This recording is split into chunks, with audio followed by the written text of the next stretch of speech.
Although West Indies had already lost the three-match ODI series against Sri Lanka by losing the first two ODIs, but still they have made an absolutely gem kind of comeback in the third ODI against Sri Lanka. So hello friends, today we will review the third ODI between Sri Lanka versus West Indies. So first of all, in Sri Lanka's 11, Pathum Nissanka was back inside after missing the first two ODIs and scored a classical 50. He was looking really well. He played the shots he played was absolutely mouth-watering. Then rain interrupted and match was reduced to 23 overs and Kusal Mendis came and show his fireworks by smashing 7 sixes and made a quick fire 50. So the Sri Lanka's collective score were 156 in 23 overs with the loss of 3 wickets. But the target according to DLS was 195 in 23 overs. If we look according to T20 game, it's not a difficult target in 23 overs 195. But it was never a T20 game, it was an ODI game. The rules were according to the ODI game. Yes, the power play was of 6 overs, the first power play. Then the second power play was according to the ODI rule, and Sri Lanka made a mistake instantly. They kept 5 fielders outside the 30-yard circle, and Evin Lewis instantly pointed out and uh, and uh, kept his point before the umpire, and umpire gave that no ball. So that was the presence of mind from Evin Lewis, and that's a good thing. Cricketers should be aware of the rules that are being played in the game. So if we talk about West Indies point of view, the only two positives they had in white ball games were Gudakesh Moti evolving into an all-rounder. Then Rutherford Rutherford, who is in exquisite form, smashed 80s in first two ODIs that went in vain. Then in the third ODI, third consecutive 50 for him. But another positive that emerged for them was Evin Lewis.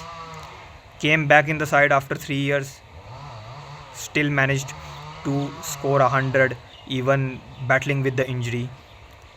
He was not absolutely fine. He was not fit enough, and his ankle, he was screaming with the pain due to his ankle. So it was never easy for him to stay in crease and play till the end. But he never give up, and he played till the till his last breath, till the game was over. So I think Sri Lanka had also made mistake by not bringing Hasaranga in middle overs. He only bowled 2 overs. He was although expensive, but I think he should have bowled. mm, he should have bowled later as well, because I think Sri Lanka made a mistake by bowling 5 overs from part timers. It was never needed to bowl 5 overs from part timers. Kamindu Mendes had already bowled 2 good overs, 2 decent overs. Lianage had bowled 1, and he himself had bowled a magnificent over by giving away only 5 runs. So 4 overs of part timers of fifth bowler had already done, but he backed himself and again came back into the attack, and that over went to 14 runs. I think there he made a mistake, and in the end, I think the over that Madhushanka bowled, I think the second last or third last over, there he should have bring Hasaranga as well, because Hasaranga has a lot of variations he has, and if 1 or 2 wickets have fallen there, Sri Lanka would have been right in game.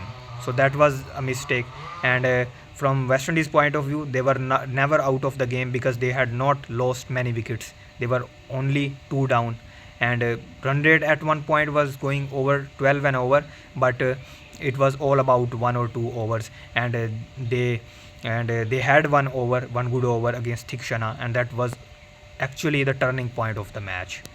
Hats off to Sherf and Rutherford. I think West Indies might have found a middle order batter who can play with the composition of hard hitting as well as defense. And Rutherford has really shown us his skills of playing against spin with defense. And we all know we are well aware of his power hitting over the 4 or 5 years in franchise cricket. In T20 cricket, he can hit the ball easily. He's a big power hitter, but the main thing about him was, can he play the defensive role? Can he play against spin well? He did that role really well, and he is in a red hot form. So I think West Indies future is in right hands. Maybe you can argue that who'll bat at number 3, because at the number 3 position is not certain for West Indies. In opening, is there place for Brandon King or not? Because he does not average well in ODIs. Is Should Alec Athanaze play over Brandon King? There's a question mark. And in seam bowling, there's a question.